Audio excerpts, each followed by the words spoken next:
You're broken down and tired of living life on the merry-go-round, and you can't find a fighter, but I see it in you, so we gon' walk it out. Move mountains, we gon' walk it out and move mountains. And I'll rise up, I'll rise like the day. I'll rise up, I'll rise unafraid. I'll rise up, and I'll do it 1,000 times again. And I'll rise up, I like the waves. I'll rise up, in spite of the ache. I'll rise up, and I'll do it 1,000 times again.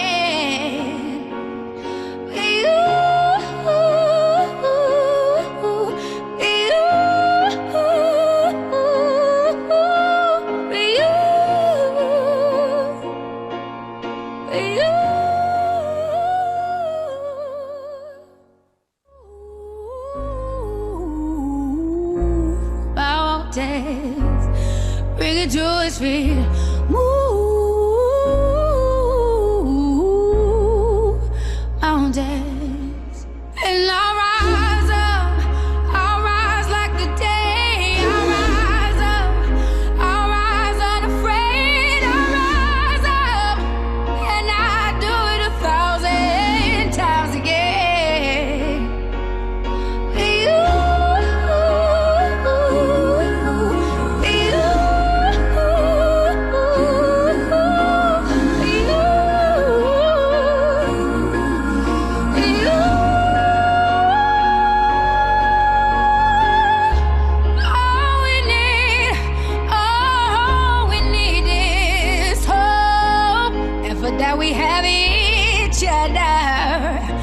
And for that we have each other, and we will rise, we will rise, we will rise,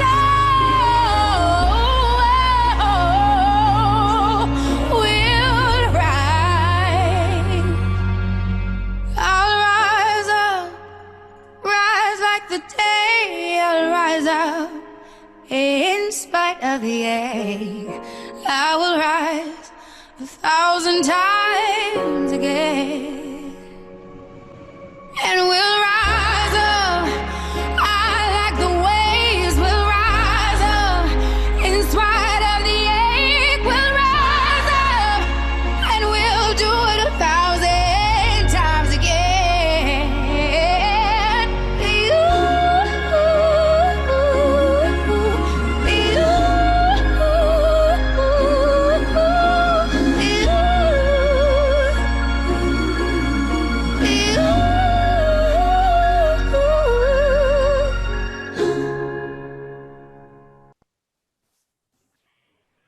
Good morning, everyone, and welcome once again to Plan's weekly Tuesday town halls.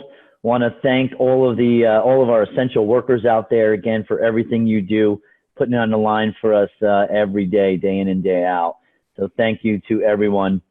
Just a reminder, today's town hall and our weekly town hall format, we bring you the best in the business in the vendor world every single week for you to be able to ask questions of them. Nick, if you could move to our panelists here, please. We have assembled for you the best in the business to be able to ask any questions pertaining to. So we have from Plan Companies, myself, JJ Peter Theropoulos, here to answer any of your security, front desk, janitorial, or IT maintenance needs. I don't think we have Martin yet, but Martin will be joining us, a real estate attorney.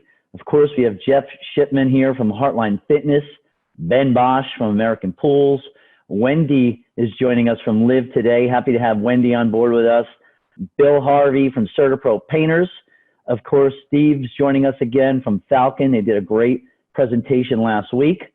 Ray Venturino from City Fire. Happy to have you on here. Again, Ray, thank you for joining us. And of course, our featured presenter will be Cooper Pest Solutions. And Lisa Montgomery is here today. So just some things to remember. We're driven by your Q&A. So you should see a Q&A button for any of our panelists. When we get to the Q&A section, we'll put all their photos back up again and their companies so that it will help you remember who you want to have questions for. So without any further ado, I'm going to turn it over to Lisa Montgomery from Cooper Pest Solutions. Lisa? Hi, everyone. Can you hear me? Did I take myself off mute? I hope. We got you, Lisa. Okay, You're good. Awesome. Thank you. So Dino, thank you for inviting me to be one of your panelists. This is quite an honor. I've been listening for the past couple of weeks.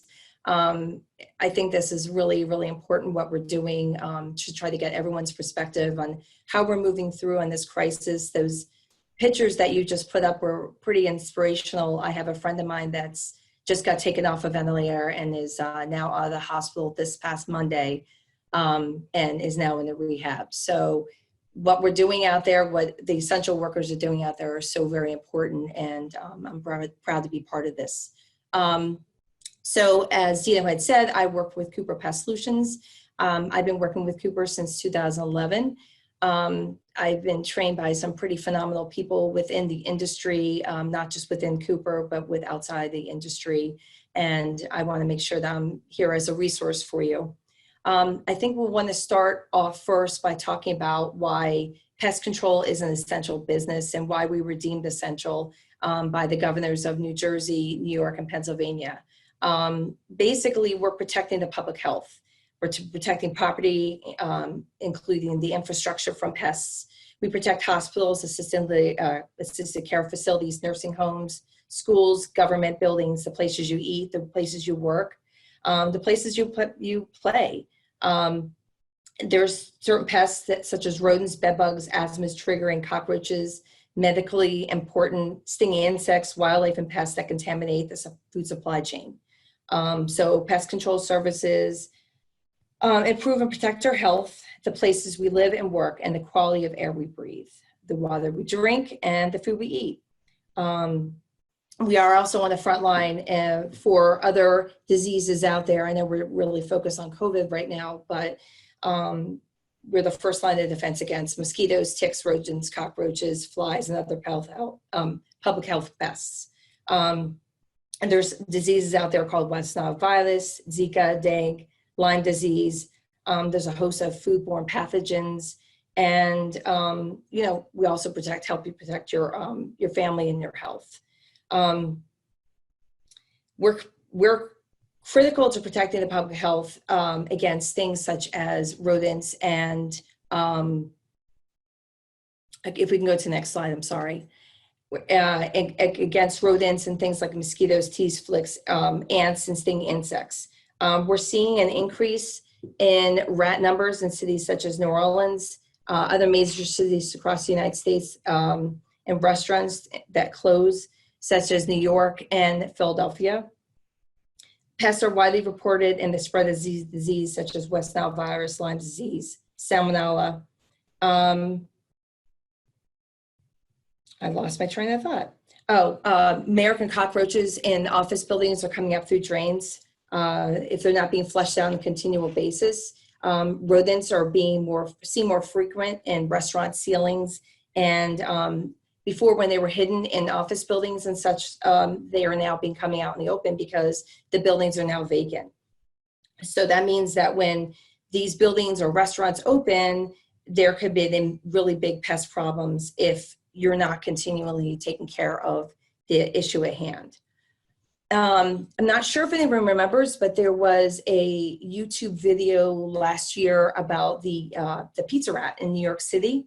He was actually seen carrying a large piece of pizza down the subway stairs, and it was shown on YouTube, and people were like, ew, gross, whatever. Well, that's actually not being able to happen now because everything's being shut down. We have restaurants not working at all, or working very remotely.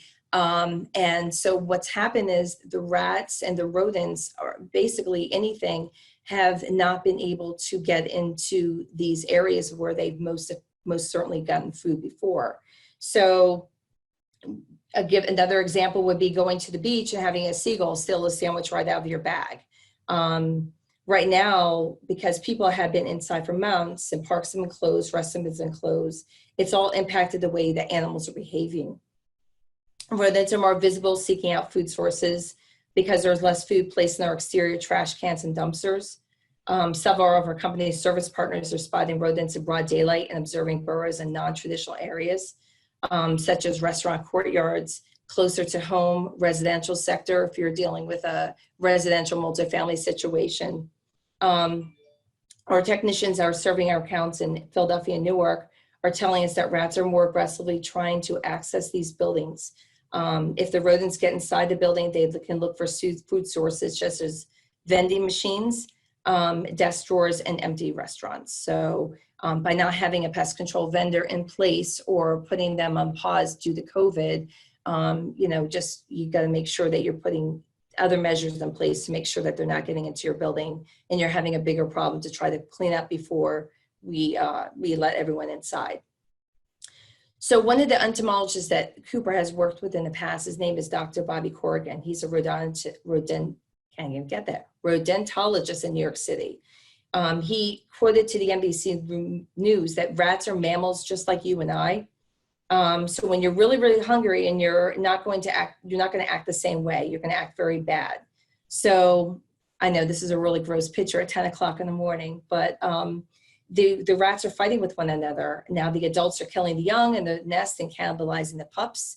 They're actually, it's the winner takes all basically approach. But conversely from that, the seagulls who have now, we've made them more scavengers. They're actually helping out a little bit with the rodent population because now they don't have the food sources that they did before. So we're actually seeing that they're helping with the rodent population. They're becoming less scavengers and more predators, which is what they were actually put on the earth to do. It's difficult, if you want to go to the next slide, it's difficult to speculate what's going to happen with certain pest groups. In the case of bed bugs, I know that's generally when I go anywhere, everyone's like, what about bed bugs? And they're asking me all these questions. Well, kind of good news is because we're doing a little less traveling, and motels and hotels are virtually empty, which is definitely not good news for them. Bed bugs are, we're seeing less of a reduction in the bed bug problem. Conversely, if you are having a low level problem at home, or you're in an apartment and we're not going in there and you don't know you're having an issue, you don't know about the problem until it gets really bad. So bed bugs are very resilient creatures. They could live up to 5 months at a temperature of 22 degrees Celsius and even longer in colder climates when heating is turned off. When they're starved for an extended period,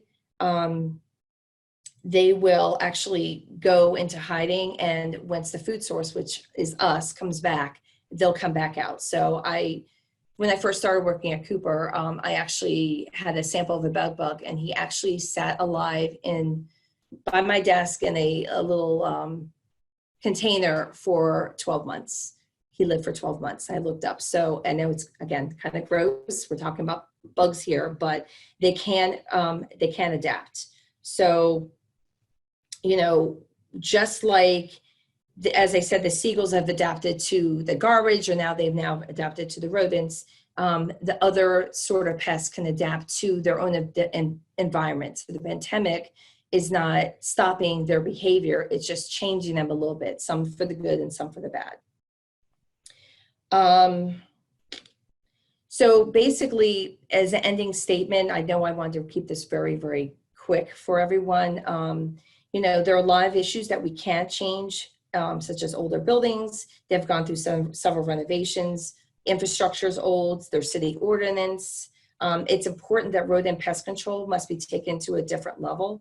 We need to adapt, just like the pests and rodents have adapted to this pandemic.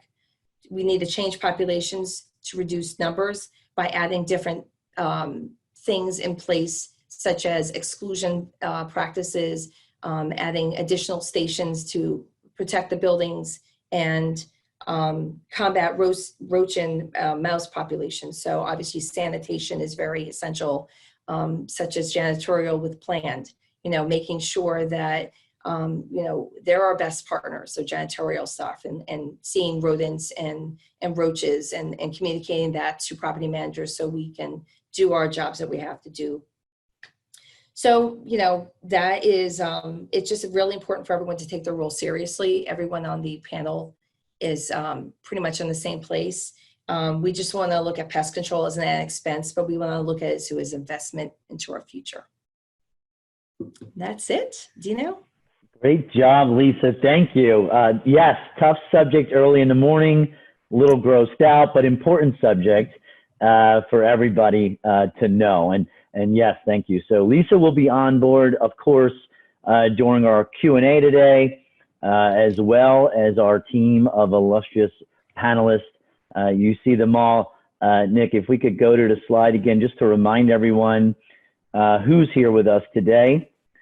And I don't think we have Martin yet, so we're going to have to do without our legal questions today. I'm sure Martin got caught up, but everyone else, all of these other smiling faces are here for you.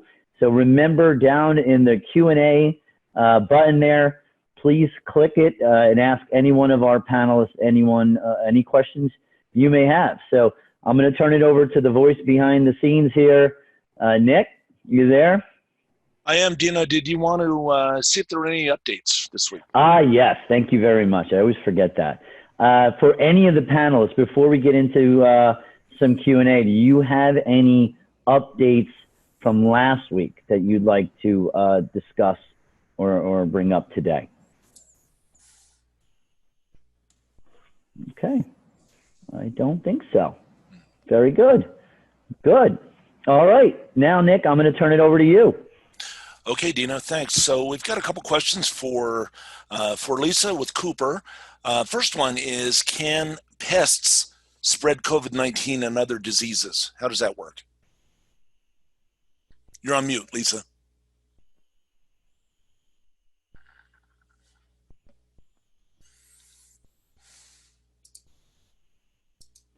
Lisa, you're on mute. Lisa, you're still on mute. There you go.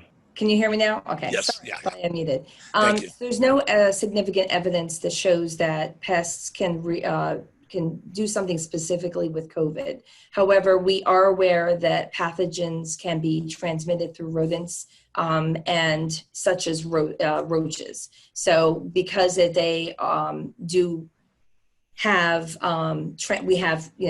we do know that they transmit themselves through other things. That is something that it's potential. There's already been, we heard about the tiger in the New York, the zoo that got it. We've actually heard that cats can actually transmit it from each other. So I wouldn't be surprised if down the road that we find out that especially rodents could do some sort of transference for COVID.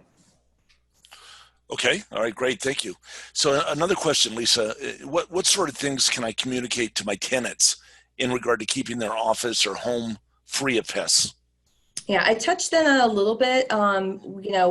Obviously, if they have kept a pest control company in place and kept them on their regular schedule, that's going to be a really good indicator, because they have hopefully traps set up so that they're monitoring, and so they'll be able to react if they start to see additional behavior that's going on in there. If you have been a building or a residential community or group home, whatever it may be, that has put their pest control services on pause, especially in the building that's empty, we're really relying on the janitorial staff and the facilities managers that are there to give us information as to what's going on, and trying to, as they're doing their due diligence and inspections, they need to make sure that things such as food's not left out, that's put away. As I said, they're checking their, people don't realize this, but a big place that, when they get aggressive and they're looking for food, is they can actually go and do vending machines. So a lot of times we have the people that are changing out the vending machines, they say, hey, we're having a problem here. So, and as I said, we have a really, really good relationship with our janitorial staff, because they're the ones that are in the buildings late at night when the pests tend to emerge. So those are the things that you need to do. It's really communication and working with your provider.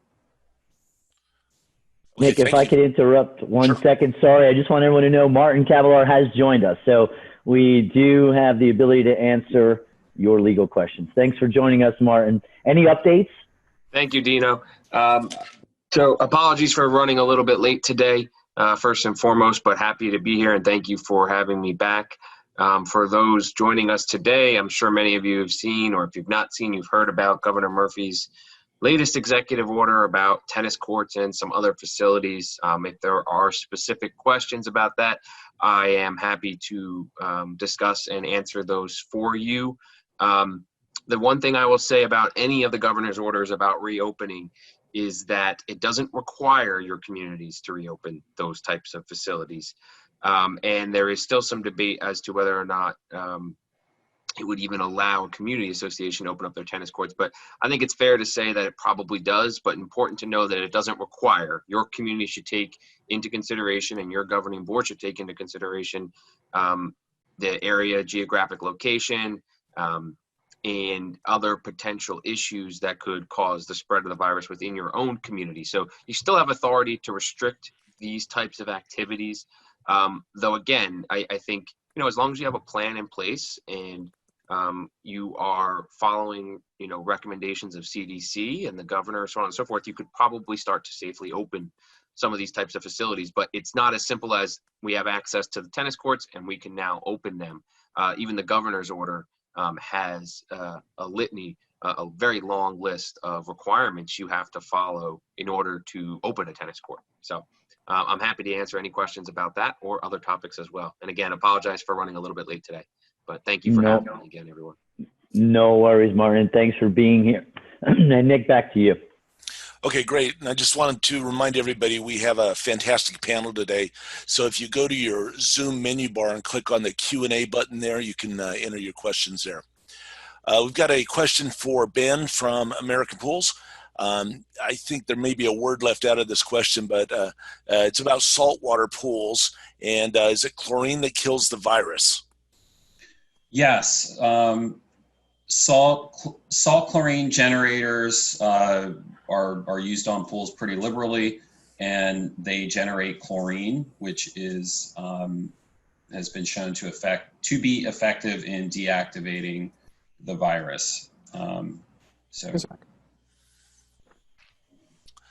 Okay, thanks, Ben. Yep. Let's see, we've got a question here for Bill with CertaPro. What is the best time to begin exterior painting? How far into the season, year can you paint? Thanks, Nick. Yeah, this is really the time of year that you want to start thinking about doing exterior painting, especially now, obviously, that we're able to work in the state of New Jersey. But really, it's about temperature. So, once the temperature stays above 40 degrees through the night, that's really a time when you want to start painting outside. It's important to make sure that the paint has time to cure. So if it's earlier in the spring, and even though it might be 65 degrees during the day, it might dip below 40 degrees at night. And that does not give the paint time to properly cure. So now is the time when, most of us are seeing, it's even warm through the evening into the night. So this is the time to start. And as far as into the fall, again, in New Jersey, we usually paint through September into October. We stop painting decks and other horizontal surfaces once the leaves and other debris start falling out of the trees, just because, obviously, if you have a fresh coat of paint or stain on a deck, for example, things that fall out of the trees are going to fall on it and they're going to stick. And it also starts to get cooler at night. So, we want to paint in optimal conditions, and that's when the temperature stays warm through the night. So, one other thing to keep in mind for this year is just that, we are going to have a bit of a shortened season due to COVID and things kind of taking a little time to ramp up. So if there are painting projects you're interested in, now's the time to start thinking about them and make sure, you're getting on the schedule of, the company that you want to use. So. Great. All right, Bill. Thank you. Thanks. Fantastic answer. We've got a question for Ray of City Fire. Ray, if we start doing construction projects and fire equipment repairs, will we be able to obtain the necessary permits for the projects from the building department? Okay, how you guys doing? So to that question, obviously in the beginning of this epidemic, building departments are just closed. boom, like nothing. There was no, you couldn't even call them. You couldn't get any correspondence at all. Slowly, they started to progress to, emails and dropping permits off. Right now, it's gotten a little bit better. We've actually, we were doing jobs obviously throughout, but we weren't able to acquire permits or even apply for permits. But there are different ways, and each building department is doing things differently. So I would definitely get in touch with your building department. First, make sure if they're even in, because some still have not even answered the phone or not there. Some have been working, and some are doing things differently, having you drop things off, having you do things online. It's really a case-by-case basis. So get in touch with your building department in your town, or have your vendors or your construction people help you get in touch with the building department and the people that are the subcode officials, people that are getting the permits out to you. I don't know if anyone else has any experience with that as well, Steve or anybody, but that's what I found, is that it's been very difficult, but it's getting better. Okay, Ray. Great. It's probably Martin here. There's a question on any updates on what will be required to do when we open pools and gyms. So I know Ben could also easily speak to this one, but it's sort of a mixed legal and industry question, because when it comes to pools, the CDC has put out some lengthy guidelines that could be somewhat onerous for the communities. Now, does that mean an association has to strictly adhere to and follow those guidelines? No, it doesn't. The CDC isn't putting out law. It's not a legal requirement, though. I think you open yourself up to potential liability issues if you don't follow CDC recommended guidelines, right? And I think it's all going to depend really on your community's location, the size of your community, the layout. It's a case by case basis. I could easily see a community on the Hudson waterfront, for example, that is a high-rise community and a very large high-rise and has a very small pool. They might decide to put in something more restrictive than the CDC. They might decide to just keep their pool closed. Whereas a community that has more wide open spaces, maybe less residents, might decide to put in something less restrictive. I think it's got to be case by case. There's unfortunately, much like everything we're dealing with, no simple answer that you can apply across the board when it comes to COVID-19. Ben probably has, I'm sure, something to add to that as well. Yeah, I'm literally immersed in this question on the daily, pun intended. What's happening is the local health authorities will give local guidance on the permissibility of opening and what additional requirements there will be. So just a quick example, in the state of Delaware last Friday, they put out guidance for opening pools within that state, and they lifted restrictions on having those pools open for bathers, provided you could make these additional provisions effective into the operation. So we actually have a punch list for Delaware now that we can work with clients to work through.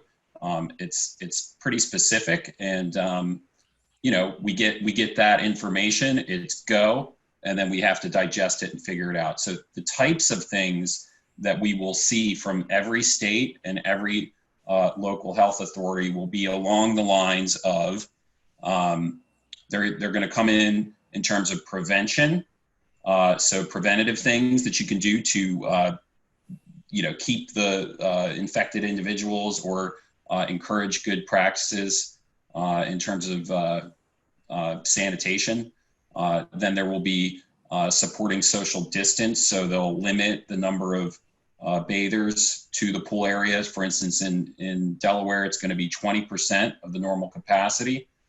And then a disinfection plan. What's the frequency? What's the minimum frequency in terms of cleaning all the high touch areas? And then some type of plan around what happens if there's a report of someone that has been to the pool that is now has the infection, and then they want to trace back. So those are the types of things. But as Martin just said, it's going to be very site specific. It's going to be very locally specific. But we're starting to see that guidance coming from the local health authority to let us know exactly what we need to do to be compliant and righteous in our reopen.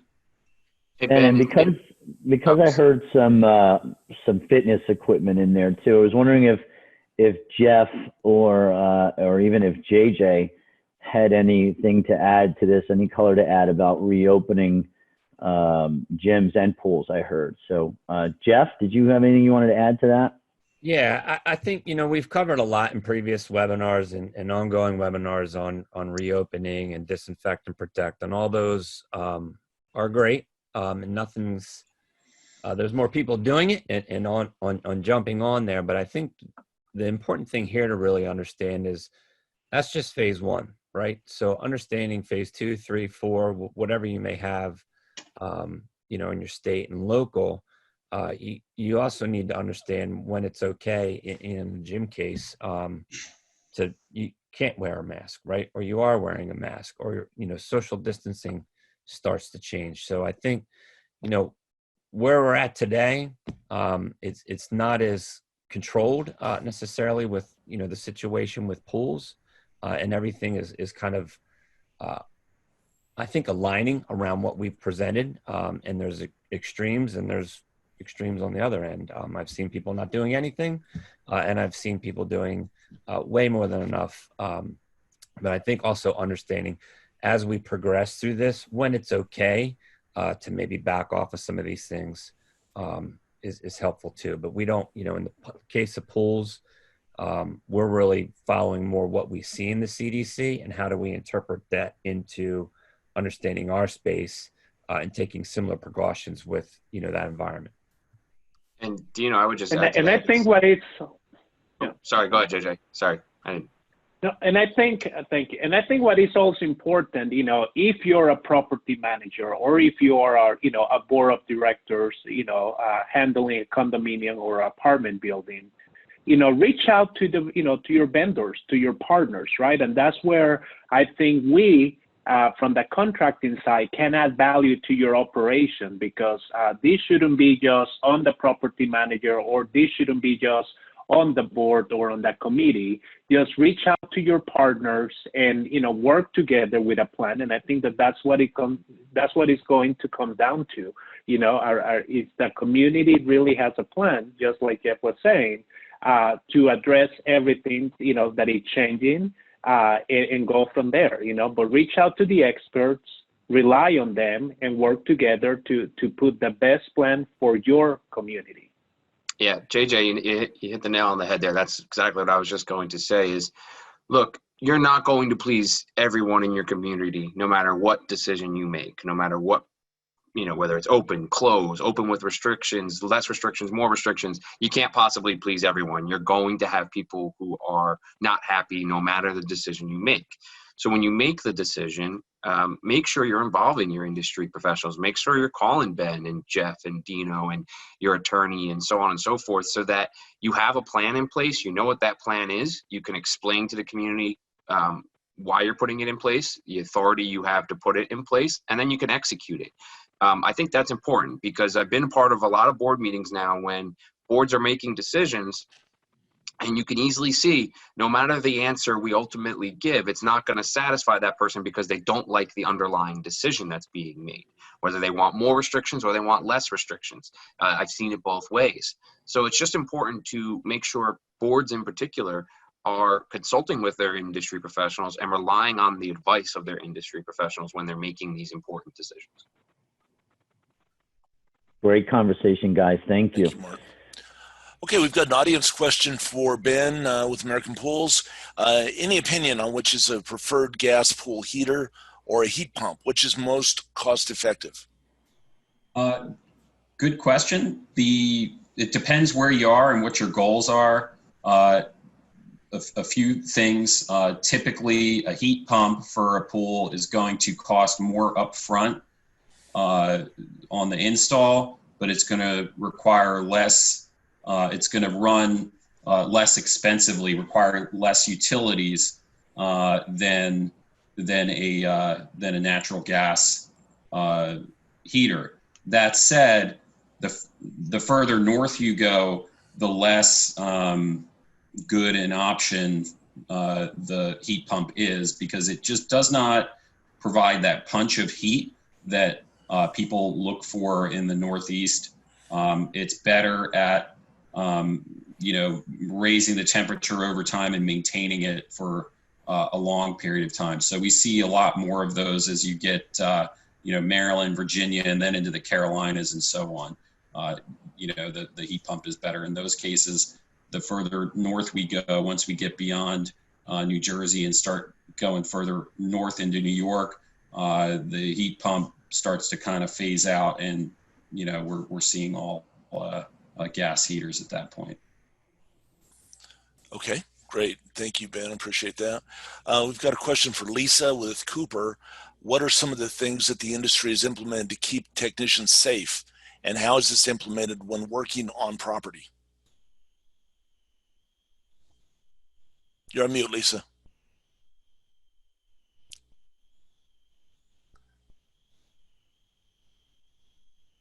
Nope, Lisa, you're still muted. Yeah. Oh, one click. Just one. There you go, right there. I'm having problems with mute and unmute today. I apologize for that. No worries. So the pest control industry as a whole, there wasn't anything really different that we needed to implement. Something that we didn't already have. Our technicians are equipped with respirators, with masks. They have eyewear that they need to do, because there's a lot of times that we go into crawl spaces and basements. So all of that was taken care of. We've had hand sanitizer. We had all of the things. Now I have a respirator and those things. So that's something that changed in my world. I could tell you right now, I've worn them for a couple hours, and they're very hard to wear for a length of time. So I have a lot of respect for the people that have to wear them, the healthcare workers, for 12 hours at a time, if not more. But, obviously we have to ask questions if we're going into a residential home. Has there anyone that's been sick in your home? And we have actually done conversely the same on our end. If we know that there has been a technician that has been exposed to the virus, they automatically cannot go to do any accounts. They have to take, make sure that they're out for 2 weeks. So, and there's a lot of, especially a lot of office buildings are asking us to fill that out as well. So, the proper PPEs, the eyewear, footwear, and a lot of residential settings, wearing the face mask and the gloves, and then definitely the respirator mask if you're going to do a job inside someone's home or inside a business. Great, Lisa. Thank you very much. We've got a question for Steve Lang with Falcon. How did the governor's most recent executive order impact construction in New Jersey? And what restrictions are in place that we should be aware of? So last week, obviously, the governor issued Executive Order 142. It lifted the restrictions on construction, but it did include some provisions that need to be followed. A lot of the things we've already been discussing. And really, it's just kind of using common sense and making sure that construction projects follow common sense practices. But it's limiting visitors to and from the site, just trying to limit the number of workers that are on there to the greatest extent that's necessary. Trying to limit groups to 10 or fewer individuals, making sure that people are following social distancing, staggering work start and stop times and lunch breaks so that people aren't coming into large groups. So just limiting contact again as much as possible. As discussed, previously, just limiting or making sure that PPE is being used, requiring that face masks be worn, following CDC recommendations, requiring regular hand washing, providing washing stations where there's no sinks available, or hand sanitizers, limiting people sharing equipment to the greatest extent possible again. And again, just making sure that cleaning processes are being followed so that any porta-johns, restroom facilities, that they're getting cleaned regularly and sanitized. And then also making sure that signage gets put up in place so that these requirements get followed. I think as one of the things that Martin noted earlier is that we have lifted construction. That means that construction can safely resume. But I think it's still something that associations have to look to on a case-by-case basis. if it's going to be in a high traffic area that may impact residents, it may be something that you want to hold off on. But it's certainly, you know, for all exterior work, anything to do on the outside of the building, that work could and should really safely resume at this point. Okay, thank you, Steve. Appreciate that. We have another audience question for Ben with American Pools. What are your delay expectations for county state backlogs for issuing occupancy permits for opening a pool on site?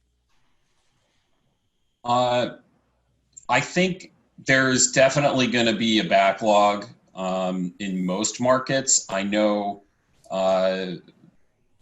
you know, some more than others. I mean, some markets they have no pre-opening inspection or you know, very limited permitting process. In states like New Jersey, once they announce that it is permissible, and I've spoken with some various health officials, I think they would try to see what they can do to speed that process up with you know, maybe a little bit of an abbreviated process, or give a little more flexibility as to when exactly inspections occur. I know in some markets we're able to actually schedule inspections, or, you know, we can submit for permits, and, you know, with varying degrees of success in terms of getting back from the health authority. So it really is a case by case, but definitely it's affected, and I would anticipate a little extra time in getting through those when pools open back up. Thank you, Ben. Question for Jeff of Heartline. With social distancing and masks being the new norm, how will this impact the use of AEDs in the fitness centers? Great question. And I would pose back, how many of us have actually thought of this, right? Are you going to do CPR, breath rescue, chest compressions, things like that? So depending on the state that you're in, it may be a requirement based on square footage and how you term the space, a gym or not.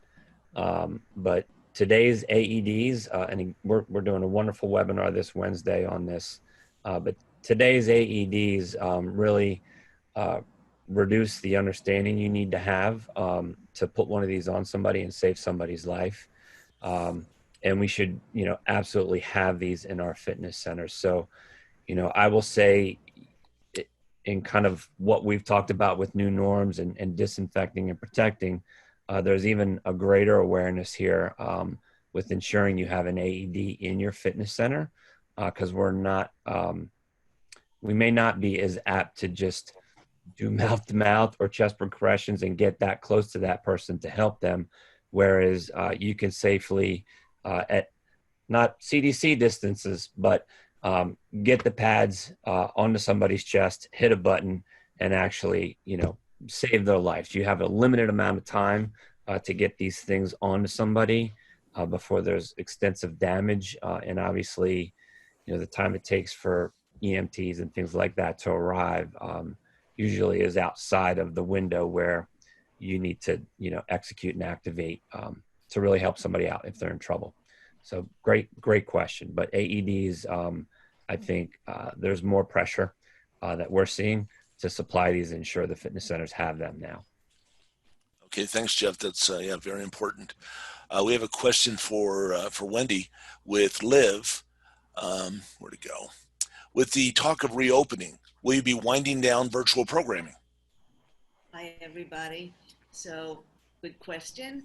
We are not winding down our virtual programming right now because we're not opened, and we know that this is going to happen in phases. So while we are planning out a month or two for on-sites, we've also really have a robust offering for our virtual. We are finding very high engagement, and everyone will have a different comfort level. So I think that a lot of our residents are still going to want to have the virtual programming. And I will tell you that I've been able to attend some of the programs. It's a lot of fun. We address all, you know, for kids and for adults, and we have a wide range of topics. So we will keep our virtual programming, and as we get the ability to open, we will then have on-site programming as well. Okay, thank you. We've got an audience question. I'm not exactly sure who this would be for, but let me read it. Can you provide a link or copy of guidelines for opening tennis courts from the New Jersey governor? So I was just in the process of doing that. If everyone looks in the Zoom webinar chat, there's a link there to the governor's order. Paragraph 1 of that order talks about the facilities, tennis courts, private tennis clubs being one of them that can open. And in paragraph 3 talks about the requirements of them opening. Now, all of those requirements are mostly geared towards the club that you go to, and it has employees there, and it has locker rooms and things like that. Some of those things are going to apply to your community. Some of those things are not.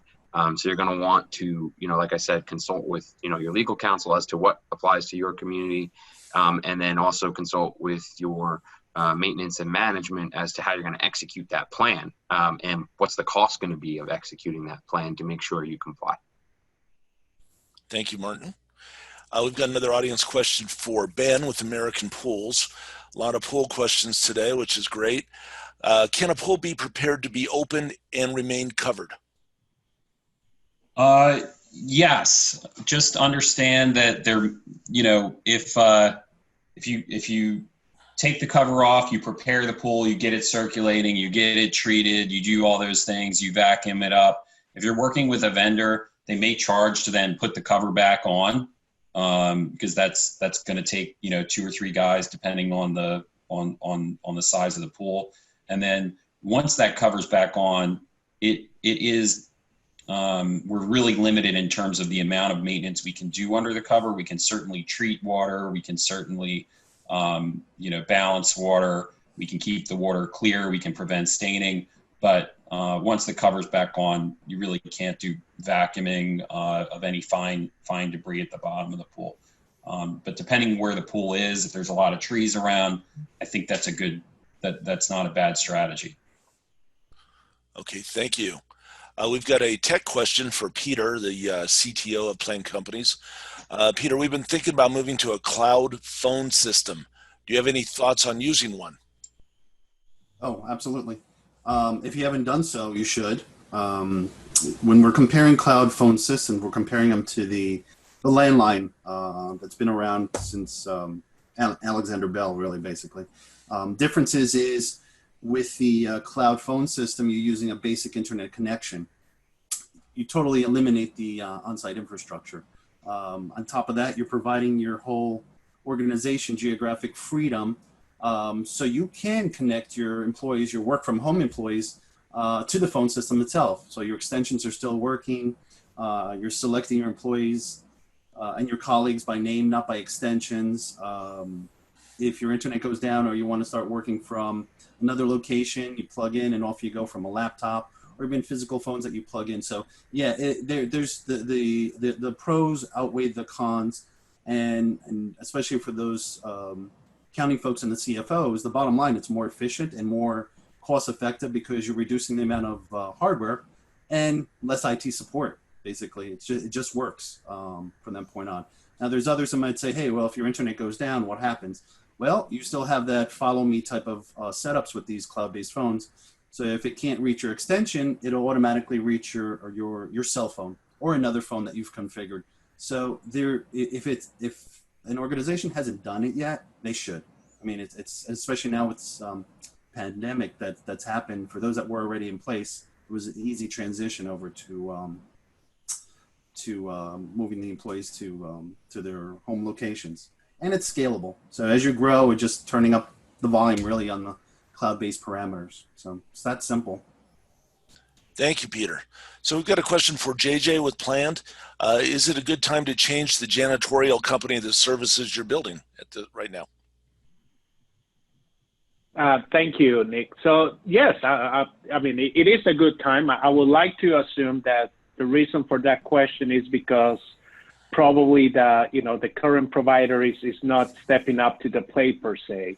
And what is important to recognize that, in the janitorial industry or the customer service industry, during this type of crises is where you really realize the value that, aligning yourself with the correct vendor can provide to your operation, right? So I always talk about protocols, processes, and people. So if your current provider, is not strong in any of those areas, they're not going to make your life easier. And you should be aligning with reputable organizations that have the experience and the ability to provide you with great service during these times. Are they protecting their staff? Are they training their staff? Are they supervising their staff? That way you don't have to worry about, having these individuals in your building and potentially infecting, or not being able to reduce the risk of, cleaning or eliminating the virus in the surfaces. So yes, I highly recommend you to really look into that if there is a need. And if not, again, just work together with your current provider to put together those processes in place. And kind of a follow-up question, JJ, how are you keeping your staff focused on the protocols set in place due to COVID-19? Yeah, thank you. So, that is interesting. So I'm in Georgia, and, we are in over, 11 states nationwide. So we are in a different stages in different states. But here in Georgia, we're going, it has been over 2 months now that we are really going through all this, right? And what we are doing, what Plan is doing, for example, is that, through our weekly inspections, through our weekly meetings, we are reminding our teams in how important it is to really stay focused on the processes and the protocols that we have, right? So I think that as, restaurants are open here, barbershops are open, and there is a feeling that, now it's okay to go out and do all this stuff, maybe not wearing a mask. And I think that, what we have been doing is really making sure that our staff is just staying true to the processes, disinfecting on a regular basis.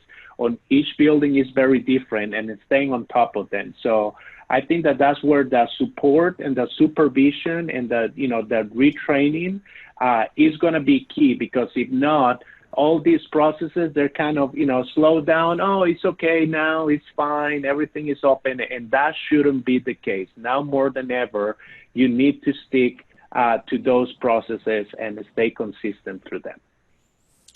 Okay, JJ, thank you. So as a reminder, we only have a few minutes, so please click the Q&A button to get your questions into our outstanding panel. Peter, we've got a follow-up question. Can you, from the audience, can you specifically recommend a cloud phone system? Okay, and that's a great question, because we're actually doing that now. We are currently on an Avaya system that's cloud-based. Now that we've moved our workforce to home, basically, they're all working from home currently, we want a better way of, more features, I should say, for our phone system. What we found is when we're using something called Microsoft Teams, it's a collaborative tool that we're able to chat, we're able to share files, we're able to video conferencing just like Zoom. And Microsoft, it's a Microsoft product, has introduced phone service. Well, what's amazing now is that phone service is cloud-based and it's integrated right into Teams. So a team member might have their a phone assigned to them. So if an outside or an external contact calls, it'll ring on the desktop, it'll ring on a mobile phone, it'll ring on my desk phone all at one time. And the costs, again, depending on what type of phone system you're going to migrate to, the value is so high that we're strongly thinking of migrating over to that technology or Microsoft. Unbelievable that Microsoft is actually doing phone service. So my recommendation at the moment, so I'm 90% sure we're moving to the Microsoft platform for phone service and basically getting rid of Avaya. That's the route to go, because it's one system at that point. And it's just amazing that just the phones, the extensions are really going to be phased out at some point. You're actually calling a person. You don't have to actually remember their extension these days when you're using systems like that. And with Teams, last thing with Teams, just to talk about them, is you can have your colleagues on Teams and integrate it together, and it's one system. So it's not like disparate systems that you're like, oh, I got to call the phone system and get stuck at the receptionist or the extension. That kind of stuff goes away. And we're also looking into our associates, because we have over 4,000 associates in the field, to download and actually use that technology and contact HR for questions and stuff. So if you're going to ask me what type of service, I I would seriously consider the Microsoft technology. Okay, Peter, thank you very much. Question for JJ, janitorial related question about garbage removal services at this time, and also people are throwing away more garbage. What about garbage management right now? Yeah, so that's a good question. There are some concerns out there. So I'm not sure if the question is really about, what companies out there can remove trash, but we have provided some of that service as it relates to basically the residents putting the trash cans outside their apartment units, and we are going there and pick those up at a specific time during the evening. That way you're eliminating the fact that residents have to take their own trash all the way to the dumpster or to the trash chute. What we have noticed is that by providing this service, communities are being able to stay cleaner that way, because we are controlling that process of trash removal. So I think that is something that, I'm not sure the location of the building or if that's really what they're asking, but we could assist on that. There is a cost for the containers, and there are a couple of details there that, they will have to be ironed out, but we'll be more than glad to provide, additional information about that. So you can definitely contact us. And regarding the garbage cans in the laundry rooms, I mean, it sounds like it's a very, building specific. Obviously, if there is no other place to set up, those garbage cans, and they have to stay in the laundry room, I will just advise on increasing the cadence or the frequency on which those trash cans are being emptied out. That way you're not, that trash is not staying for a longer period of time in the laundry rooms, that it appears that that's the main concern. So if there's another area, move those containers there. And if not, then just basically increase the frequency of those, the pickup for those trash cans. But it can be, part of the janitorial team as well. Thank you, JJ. Okay, question for Bill Harvey. Does your company, CertaPro, does your company remove and install wall covering? And if so, what's the process to do so? Yeah, absolutely we do. And, there's a lot of wall covering out there that people are now removing, and they want to repaint the walls. And I guess, first off, we're not getting a whole lot of interior requests at the moment, but I think if you are looking to do interiors at this point, vacated spaces like clubhouses, office spaces where, people are working remotely, it's a good time to do stuff like that because it's more efficient, cost efficient. We can move faster and less risk of, coming in contact with anybody. But what's most important about painting is that the surface is clean, dry, and dull. So when you remove wallpaper, you want to make sure all the glue is removed. You want to make sure it dries out thoroughly, and you want to make sure you reprime it with the wallpaper, specific primer if you are reinstalling wallpaper. If you are not reinstalling wallpaper, you want to make sure you reprime it with a specific interior-based primer to that will now accept 2 coats of paint. So, just like most things, it's really in the preparation, making sure it's removed properly, prepped properly, and done in a systematic way so that now once the paint is applied, it has proper adhesion and proper time to dry. Okay, thank you very much. Dino, do you have anything you wanted to add here? Thank you, Nick. I just wanted to, for Wendy, was there a different way to use staff? I received a private message here, but it was a question I think more geared towards you and Liv. Is there a way, a new kind of staff that's being born of this COVID-19, this pandemic that you can see? No, that's a great question. So yes, we're talking about retraining and reskilling, because what we do at Liv, as everyone knows, is we provide management for amenity spaces. And since Martin mentioned that there's lots of new requirements, we really feel that there's going to be a new staff position, and that person can be called the safety monitor. And they will focus on, safety features to support and guide not only our staff, but the residents. So there'll be a designated person as we prepare our roadmap for opening. We will put together a training a training course for this person. And, you know, the most important thing that we do is look after each other.